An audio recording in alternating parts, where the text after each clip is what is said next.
Hello and welcome back to another video. In this problem, we're asked to find the exact value of each expression. So we have the inverse cosine of -1. So let's say this is equal to some value x. If the inverse cosine of -1 is equal to x, then that means that cosine of x has to equal -1.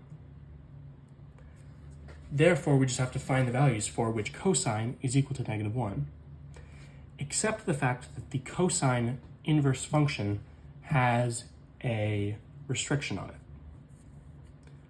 So the issue with this is that cosine is not a one-to-one function, right? If we just imagine cosine or sine here, but just do it for cosine, the horizontal line test fails because it's a periodic function.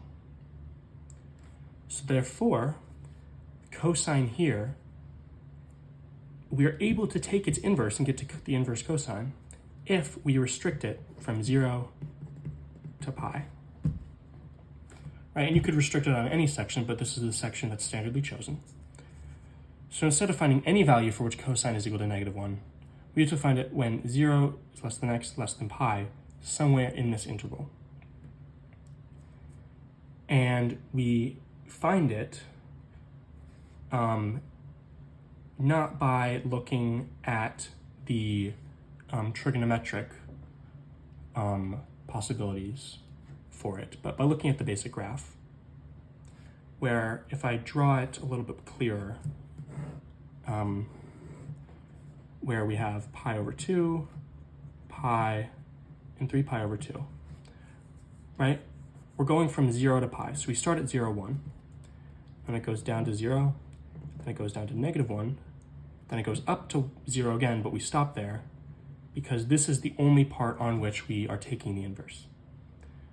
So by graphing it, we can see that, okay, at the value of pi, we have, and I should have made these equal, at the value of pi is where cosine of x is equal to -1, and therefore the inverse of -1 is equal to pi. I'll just rewrite that here. For the sine function, and I'll actually draw the sine function better this time, we're not looking from 0 to pi, we're looking at -pi over 2 to pi over 2, where the function looks something like this. And we're asked for what values, if sine inverse of 0.5 equals y, then sine of y equals 0.5. So if 0.5 is here, then there's some value in here where the sine of this value is equal to 0.5. And this is where the trigonometric side comes in, where we have to create a right triangle and say, okay, we have a known triangle for which there's an angle, y, where the value of the sine of y is equal to 1/2, right? And that's in a 30, 60, 90 triangle. Sine is the opposite side, which in this case can be, we can just call, not x because we already used it, but maybe z. The side here is z √3, and this side is 2z. The sine is the opposite over the hypotenuse, so it's z over 2z, or 1/2. So when the y is 30 degrees, 30 degrees is equal to radians pi over 6.